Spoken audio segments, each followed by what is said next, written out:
This was the first time I'd seen that many students. I hope we don't forget it. No one really knows how to go about this normally. So this kind of grief is not going to go away overnight.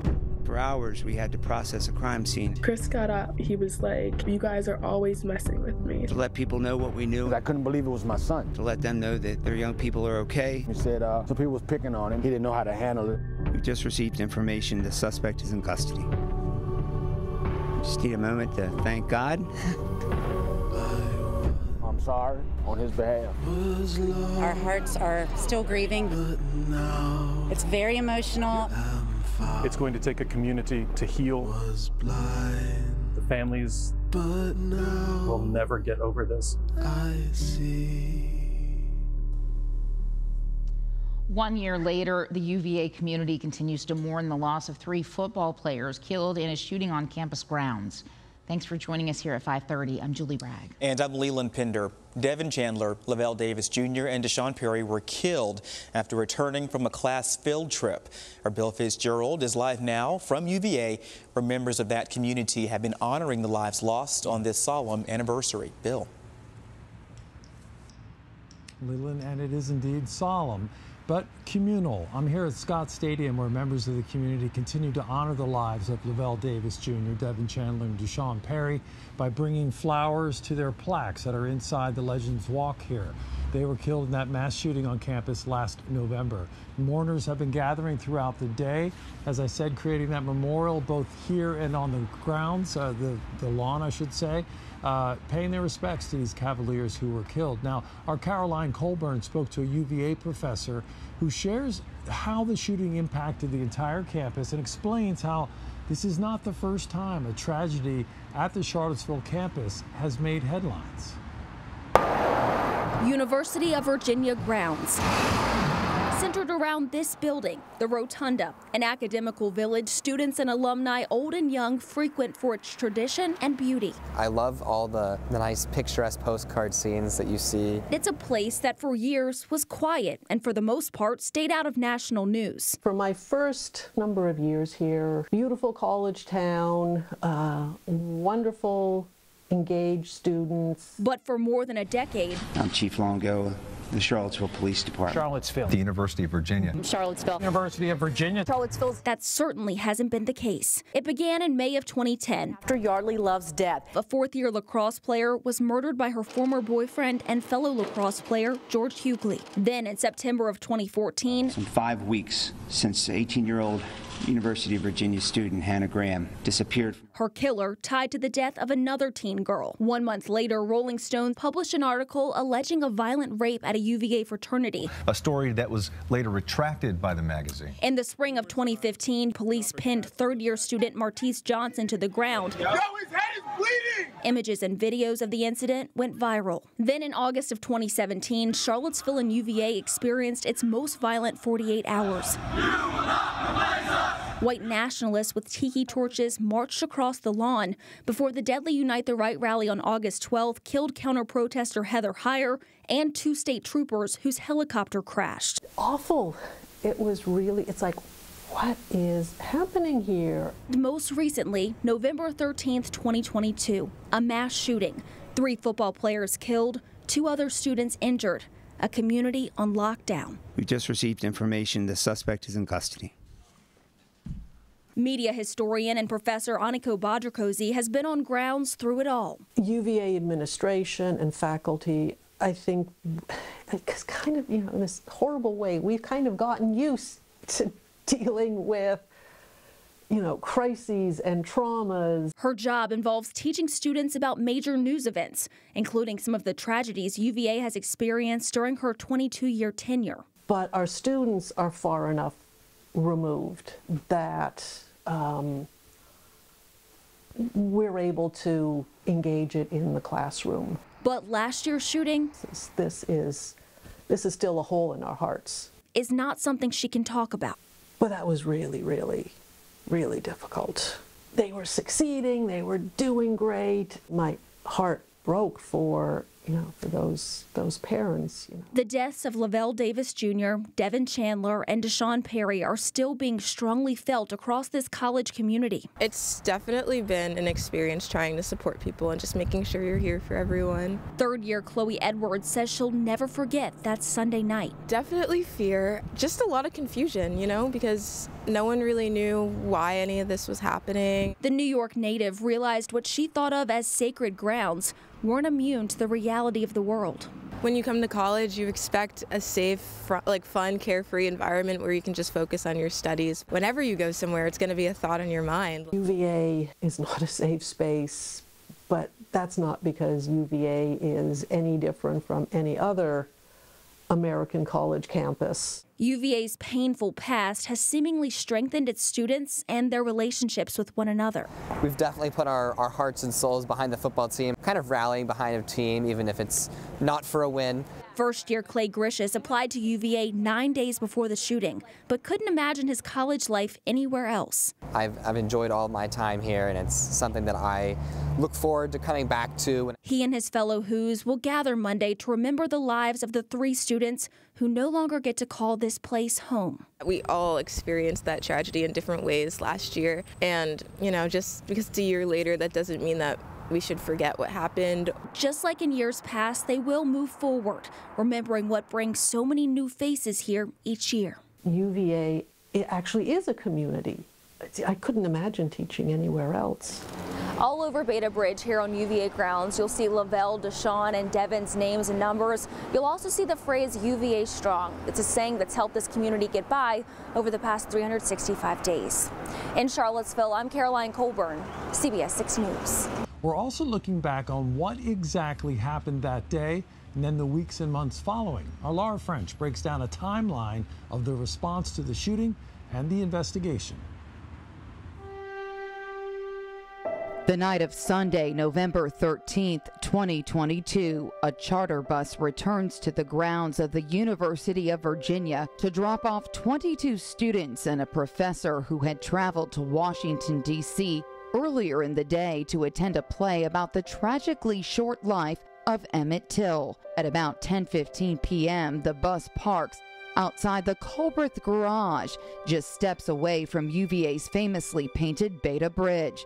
As the trip ends, gunfire begins. 3 students are killed, 2 more seriously wounded. 10:39, the university sends out an alert asking students and staff to shelter in place. 10:43, an urgent follow-up message, run, hide, fight. November 14, 12:37 a.m. Police identify the suspect as Christopher Darnell Jones Jr., a UVA student and former football player who graduated from Petersburg High School. I've never experienced anything like this before. I was telling someone, we're going to remember this for the rest of our lives. Under the cover of darkness, a statewide manhunt intensifies throughout the early morning hours. Still a very active and scary scene for students and families. 11 a.m., the university announces that the 3 killed were football players Devin Chandler, Deshaun Perry, Lavelle Davis Jr. Moments later, UVA Police Chief Tim Longo receives word.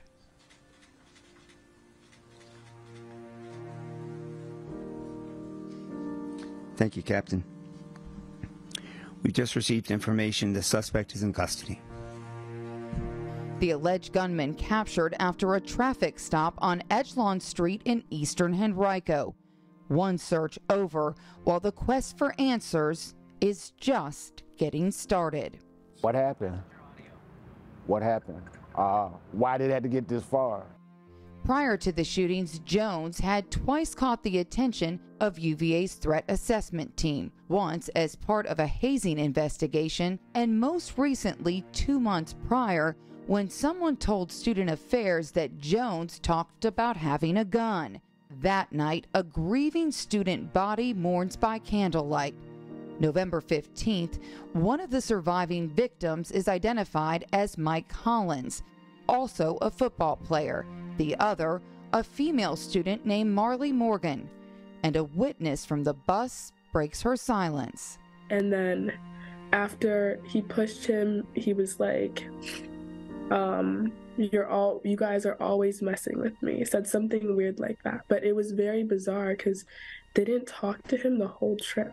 That night, CBS 6 is first to report that Jones bought guns legally at a sporting goods store in Colonial Heights, though he had twice previously been rejected by the store. State police confirming that an active investigation is open into a failed purchase from 2021. November 16th, Jones makes his first court appearance, an Albemarle County judge ordering he be held without bond. November 17th, per the university's request, Attorney General Jason Miyares announces an independent probe will be conducted. Virginia State Police takes over the criminal investigation at the request of the university and UVA police to determine what happened before, during, and after the shootings. November 19th. A shocking event that reverberated around grounds and around the world. Thousands attend a memorial service at John Paul Jones Arena. December 15th, a lawyer for Perry's family says the university made a mistake in the way it handled a potential threat posed by Jones prior to the bus trip.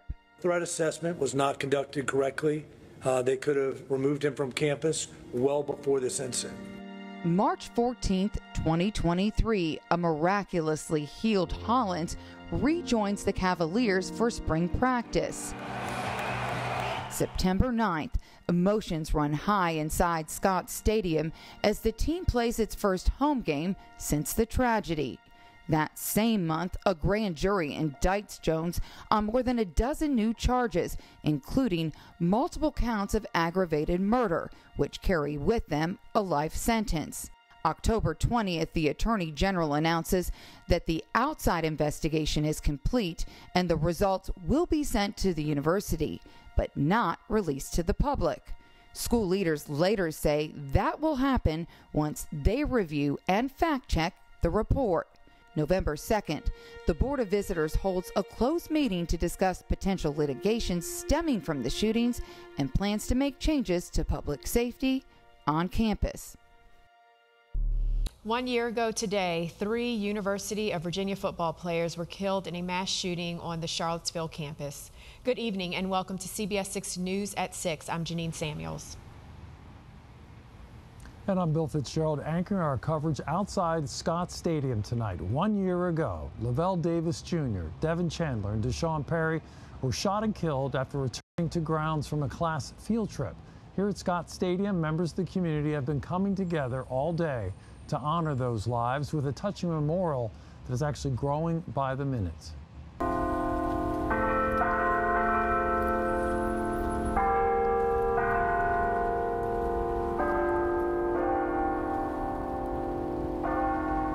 Shortly before 1 this afternoon, hundreds gathered outside the university chapel near the famous rotunda. The bells first rang a verse from the hymn Amazing Grace, then tolled 3 times in memory of the players who were killed. Several family members and teammates of the victims could be seen entering the chapel before the music began. Later, Mike Hollins, the UVA running back who survived that shooting, emerged from the building and embraced a group of loved ones. We also heard from one victim's mother today. Melissa Hippolyte joins us now live right by the rotunda to share her message to the community. Melissa? Yeah, Deshaun Perry's mother, Happy Perry, said carrying on her son's legacy through acts of service is really what's keeping her going and bringing her some moments of joy in the midst of so much tragedy. 3 rings for 3 lives lost here at the University of Virginia 1 year ago when Christopher Darnell Jones allegedly opened fire on his classmates inside a bus carrying students that had just returned from a field trip to D.C. 3 UVA football players, Devin Chandler, Lavelle Davis Jr., and Deshaun Perry, were killed. And while the world may know Deshaun as an athlete who brought a smile to his teammates' faces, no matter how bad of a day, it'll be on football, hard practice or anything, you know, I know I could always go to him to kind of lift me up. His true passion was art. Uplifting in a way that it had a sense of playfulness to it. During a conversation at UVA's Frank Batten School of Leadership and Public Policy on the one-year anniversary of Deshaun's murder, his mother, Happy Perry, along with 4 other speakers directly impacted by gun violence, talked to students about their trauma and how they have been able to keep going and how the community should respond to people experiencing trauma. I find my strength in knowing that I need to move forward. And the love and the legacy of Deshaun will move on and will grow, and I'm gonna be okay. Perry immediately started tearing up as she thanked the university's president and the entire UVA community for their support. Each and every one of you, I love you all, and I thank you. Her words come after the UVA Board of Visitors recently moved to go into closed session to consult with legal counsel and receive advice about potential litigation related to the school shooting. Attorney General Jason Miara has said an external review of the shootings is done. It is now being reviewed by the university.